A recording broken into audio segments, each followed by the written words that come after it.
Et salut les copains, très bienvenue dans cette nouvelle vidéo. Aujourd'hui, vidéo un petit peu particulière parce qu'elle vient accompagner le lancement de la prochaine formation qui est la masterclass sur la peau par Nico Désé.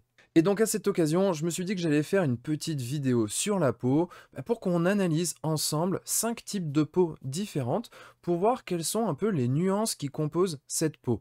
Alors moi, c'est vrai que la peau, c'est un sujet que j'aime beaucoup peindre. C'est vraiment, je trouve, hyper riche et donc du coup, on peut, entre guillemets, se lâcher un petit peu, mais c'est aussi assez complexe, je trouve, parce que justement, il y a pas mal de nuances, pas mal de petites choses à prendre en compte pour que l'effet qu'on est en train de faire sur notre peau soit réussi tout simplement, et même d'une peau à l'autre, on va le voir, il y a quand même pas mal de petites différences. Pas uniquement dans les nuances, mais aussi dans la dynamique de la lumière par exemple, ou ce genre de choses. Et une des raisons qui fait peut-être que peindre la peau, c'est pas si simple, c'est parce que, comme pour tout le reste, en fait, on va avoir des a priori. On a des a priori sur les couleurs. Par exemple, un arbre, c'est un tronc marron et des feuilles vertes. Bon, c'est pas vraiment le cas dans la vraie vie. Et ça, c'était quelque chose que j'avais notamment constaté au cours d'une conversation avec Girio quand j'étais allé apprendre un cours chez lui, où on avait commencé justement à parler de la peau et on avait fait un petit détour sur ce qu'était une peau entre guillemets type asiatique. Parce que justement, le point dont on était en train de parler, c'est que une peau entre guillemets type asiatique, ça n'existe pas vraiment en fait, parce que quand on regarde les références, notamment sur Internet, on va se rendre compte qu'il n'y a pas un seul type de peau qui caractérise les personnes d'origine asiatique, il y en a plein, plein, plein, et elles ont toutes des différences. Et notamment l'espèce de cliché de si je fais une peau, mais au lieu de tendre vers du rosé, on va tendre plutôt vers quelque chose d'un peu jaune, et ben finalement ça fonctionne pas particulièrement pour faire ce genre de peau, parce que, encore une fois, c'est quelque chose qui est peut-être un petit peu ancré dans notre esprit, mais qui n'est pas réellement vrai. Et ce qu'on avait fait pour bien s'en rendre compte, c'est qu'on avait utilisé un outil de pipetage, un peu comme Photoshop et ses dérivés, pour aller voir quelles étaient justement les différentes couleurs qui vont constituer la montée en lumière sur la peau, ou en tout cas les différentes nuances qu'on va retrouver dans la peau. Et bien évidemment, quand on fait cet exercice, surtout au début, j'ai envie de dire, on va se rendre compte que les couleurs qu'on arrive à pipeter sont peut-être pas forcément celles qu'on avait en tête. L'exercice que j'avais fait à l'époque, du coup, c'était suffisamment parlant pour déconstruire un petit peu ces idées reçues sur un type de peau en particulier. Donc là, ce que je propose de faire aujourd'hui, c'est de le faire sur 5 types de peau différents. Comme ça, du coup, ça vous donnera une approche un petit peu théorique, on va dire, analytique, pour derrière pouvoir reprendre les couleurs qu'on va pipeter pour faire des peaux qui s'approchent de ce qu'on est en train de voir dans la vidéo, mais aussi peut-être refaire l'exercice tout seul chez vous. Et du coup, l'idée bien sûr de cette vidéo, c'est aussi que ça soit un petit bonus, on va dire, supplémentaire à la formation, la masterclass sur la peau avec Nico Désé, parce que comme ça, ça vous donnera potentiellement des idées de recettes supplémentaires avec lesquelles appliquer ce que vous apprendrez dans la formation. Alors toujours pareil, si la vidéo vous plaît, bien sûr, n'hésitez pas à la liker, à la partager, à me mettre un petit commentaire, à vous abonner à la chaîne ou encore à vous rendre sur le blog apprendre-la-peinture-sur-figurine.com. J'ai toujours en téléchargement gratuit le petit guide du débutant. Quand vous le téléchargez, ça vous inscrit en plus à la newsletter qui est complètement gratuite. Et puis si finalement ça vous plaît pas cette newsletter, vous pouvez vous en désinscrire très très facilement. Cette newsletter, c'est quelque chose dans laquelle j'apporte des informations d'une manière générale sur le milieu du hobby, que ce soit des événements, des nouveautés qui sortent ou quoi que ce soit, mais aussi bien sûr des nouvelles de l'atelier, les nouvelles vidéos, tout ça, tout ça. Bref, je vous laisse découvrir. Alors pour analyser tout ça, on va aller sur internet et j'ai une image de référence que moi je réutilise assez souvent, qui est celle-ci. Donc c'est une image que j'ai récupérée sur le site Le 1 Hebdo, qui est un média, un journal en ligne je crois. Quoi qu'il en soit, je vous mettrai le lien de cette image dans la description si ça vous intéresse de la voir pour vous en inspirer. Et on va prendre quelques petites références là-dessus. Bien évidemment, on va pas toutes les faire, j'en ai sélectionné quelques-unes, un petit peu de manière arbitraire, en fonction de ce que je trouvais intéressant, parce qu'il y avait des différences. Maintenant, bien évidemment, on peut réaliser l'exercice sur n'importe laquelle de ces peaux, et comme ça vous permettra d'avoir voilà, un chemin, une idée de quelle recette on peut utiliser pour reproduire une peau similaire à celle que vous prenez en exemple. Alors du coup, on va commencer par se mettre notre petite référence sur notre cher outil Pixelborn, et de cette référence-là, on va du coup prendre quelques exemples. Le premier exemple que j'ai choisi, c'est cette peau-là, donc une peau d'une personne plutôt âgée, plutôt claire, voire pâle, avec des teintes un petit peu rosées. Et donc du coup, là, ce que je vais faire, donc je le fais pas en direct parce que ça permet de gagner du temps dans la vidéo, mais ce que j'ai fait, c'est que je suis venu sélectionner l'outil brush ici.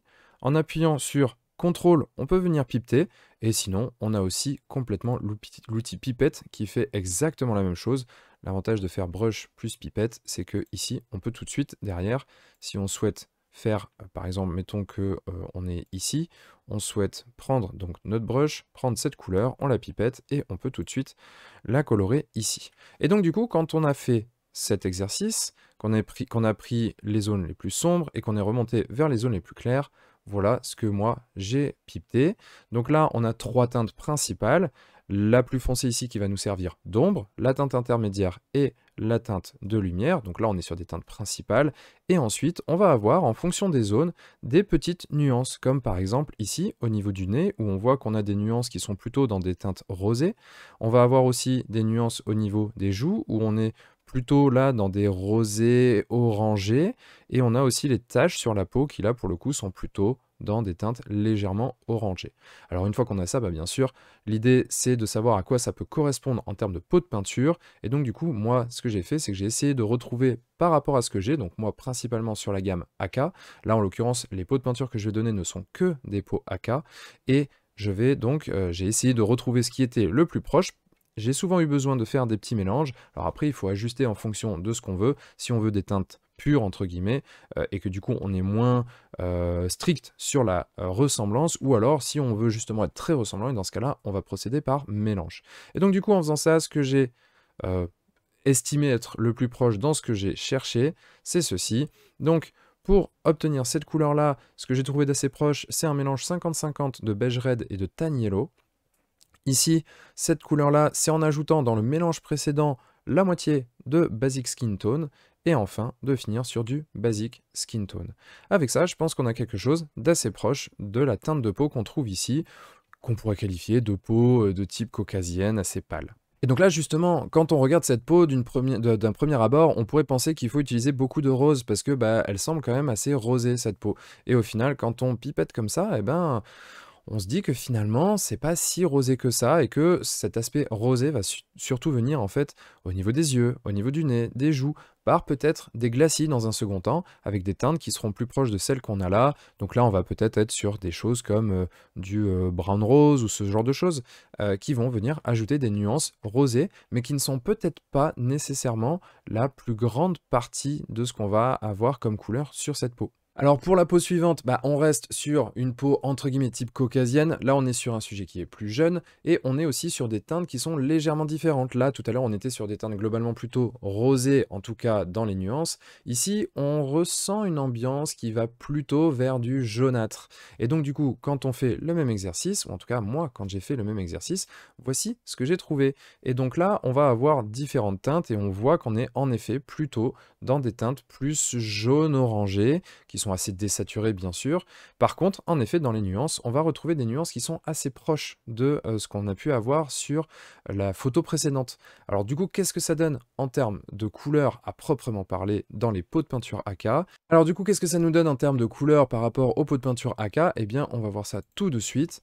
Alors, pour la partie la plus sombre, alors ne pas se tromper, là je me suis trompé dans l'ordre, mais on est bien sur 75 de light brown pour 25 de basic skin tone, donc concrètement ça donne 3 gouttes de light brown, 1 goutte de basic skin tone, et ensuite on va monter progressivement comme ça, en augmentant la part de basic skin tone dans notre mélange, avec du 50-50 pour la deuxième teinte, ensuite on est sur du basic skin tone pur pour la troisième, et enfin on va être sur du luminous flesh, donc quelque chose vraiment de très pâle, de très monté en lumière, pour les zones les plus claires tout simplement. Alors là peut-être que c'est dû par exemple au fait que le sujet est plus jeune et donc du coup a une peau plus tendue, moins ridée et donc du coup reflète plus la lumière, a un côté plus satiné, ça peut être ce genre d'explication. Quoi qu'il en soit, en termes de nuances, que ce soit autour des yeux, sur les oreilles, au niveau des lèvres, on est sur des nuances à la fois encore très rosées comme on a pu l'avoir sur le sujet précédent. Pour cette troisième recette de peau, on part d'un côté d'une peau plus métisse Et là, quand on réalise l'exercice du pipetage, voici ce que ça donne. Donc là, on voit qu'on décale un petit peu sur l'échelle de valeur. On monte moins haut dans les lumières, on descend plus bas dans les ombres. Et donc du coup, qu'est-ce que ça nous donne en termes de peau AK? C'est ce qu'on regarde tout de suite. Alors ici, pour l'ombre la plus forte, on va être sur ce que j'ai bien aimé comme mélange, c'est du Red Skin Shadow, donc un marron très rouge, très intense, qui est très foncé. On en met très peu du coup, à peu près une goutte pour 4 gouttes de beige red, donc au final 20% pour le Red Skin et 80% pour le beige red. On obtient donc un espèce de marronné légèrement rougeâtre qui est pas trop foncé puisqu'on a quand même une grande part de beige red. Ensuite, pour la deuxième couleur, on va être sur du beige red pur, puis ensuite un mélange de 50-50 entre du beige red et du basic skin tone, et enfin, pour les lumières les plus fortes, du basic skin tone. Donc là, on voit bien qu'on a décalé d'un cran par rapport au schéma précédent. En termes de nuances, quand on va aller chercher, notamment ici, principalement au niveau du nez, et au niveau des lèvres, on va être sur quelque chose, encore une fois, d'un peu rosé, mais de moins saturé, de moins coloré, qui va plus partir aussi dans des tons légèrement marronnés, comme on peut le voir là sur le petit cercle, là, sur les trois, celui qui est le plus en bas à gauche. Donc on commence aussi à décaler sur ces nuances. Pour le schéma suivant, on part sur une teinte de peau beaucoup plus marron orangé, et là, on va encore, on va le voir, partir un peu plus profond dans les ombres avec des couleurs un peu plus sombres. Donc là, ce qu'on va faire, c'est qu'on va mettre le pipetage et voilà ce que ça donne. Alors là, j'ai fait une nuance supplémentaire parce que je trouvais que c'était nécessaire. On a un côté peut-être plus contrasté encore sur cette peau avec une lumière un peu plus forte et des ombres assez marquées. Est-ce que c'est dû à la forme du visage à proprement parler? C'est possible. Est-ce que c'est dû au fait aussi que le sujet soit très jeune et donc du coup il est très marqué en lumière? C'est possible aussi. Quoi qu'il en soit, voici ce que ça donne. Et là, à nouveau, donc j'ai fait mes petits tests et en termes de peau AK, ce que j'ai trouvé de plus proche, c'est ce qui apparaît ici. Alors ça commence à faire un petit peu plus forcément puisqu'il y a 5 nuances. En nombre, on sera plutôt sur quelque chose d'assez proche du Red Skin Shadow, assez sombre. Je pense que le Red Skin Shadow est peut-être un poil trop sombre. On peut se dire qu'on peut rajouter peut-être une pointe de Saddle Brown pour l'adoucir un petit peu pour les ombres les plus fortes. Ça va un petit peu aussi dépendre de ce qu'on veut comme contraste sur notre peinture. Quoi qu'il en soit, on est plus ou moins sur du Red Skin Shadow dans l'ombre la plus forte. Ensuite, pour la deuxième couleur, on va être sur du 50-50 entre le Red Skin Shadow et le Saddle Brown. Ensuite, on va rajouter dans le mélange précédent un équivalent d'un demi de Light Brown pour avoir la troisième teinte. Ensuite, on va partir sur du 50% de Light Brown, 50% de Brown Rose. Et pour finir, 2 de Brown Rose pour 1 de Basic Skin Tone. On va commencer à vraiment désaturer quand même dans les lumières, ce qui va nous donner quelque chose d'orange un peu, voilà, un orange un peu désaturé qui tend légèrement sur le rose, mais qui reste quand même dans plutôt cette, notamment aussi du fait de l'association aux autres couleurs, plutôt dans cette gamme de orangé. En ce qui concerne les nuances, on va avoir des nuances qui seront assez différentes ici. On commence à avoir un petit peu du rose quand même, mais du rose qui commence à se désaturer, notamment là au niveau des lèvres, puisque c'est là que j'ai trouvé les nuances les plus différentes par rapport à la teinte de peau principale. Ici, on va avoir un marron gris assez prononcé pour les lèvres, ensuite une zone assez restreinte avec une toute petite quantité de rose, et tout de suite ça part dans un rose très grisâtre assez désaturé. Et enfin, pour cette cinquième et dernière peau, on va partir sur une peau beaucoup plus foncée, un marron assez sombre. Et donc du coup, qu'est-ce qu'on a comme couleur ici? Eh bien c'est super intéressant parce que typiquement, moi, sur ce genre de peau, j'aurais pensé qu'on était plutôt dans des gammes similaires à celles qu'on avait avant. On va se rendre compte que c'est pas du tout le cas. Ici, si on fait apparaître, on voit qu'on a des nuances qui sont extrêmement désaturées. Alors, on va bien sûr tout de suite parler des peaux auxquelles ça correspond. Donc pour notre ombre la plus forte, ici on va partir sur du 2 de Afro Shadow, 1 de Saddle Brown. Quand on se rappelle celle d'avant, la photo d'avant, je pense qu'en effet on est plus proche du 2 pour 1 plutôt que du Afro Shadow pur. C'est quand même à noter pour la recette d'avant. Quoi qu'il en soit ici, on est sur du 2 pour 1, donc 2 gouttes d'Afro Shadow, 1 goutte de Saddle Brown. Et ensuite, là j'avoue que j'ai pas mal de difficultés à trouver exactement la teinte, la nuance ici. Et au bout d'un moment, j'ai j'ai réussi à trouver quelque chose qui s'en approche pas mal, je trouve, à savoir du 50% de Saddle Brown avec 50% de Reddish Grey. Là, vraiment, on sent qu'on commence à désaturer dès maintenant. C'est pour ça qu'on rajoute du Reddish Grey. Alors, on ajoute du gris qui est légèrement rougeâtre, histoire de pas non plus trop désaturer et de garder cette petite nuance un peu rouge qu'on a aussi bien sûr dans le Saddle Brown. Ensuite, on va monter avec 50% de Reddish Grey et 50% de Brown Rose.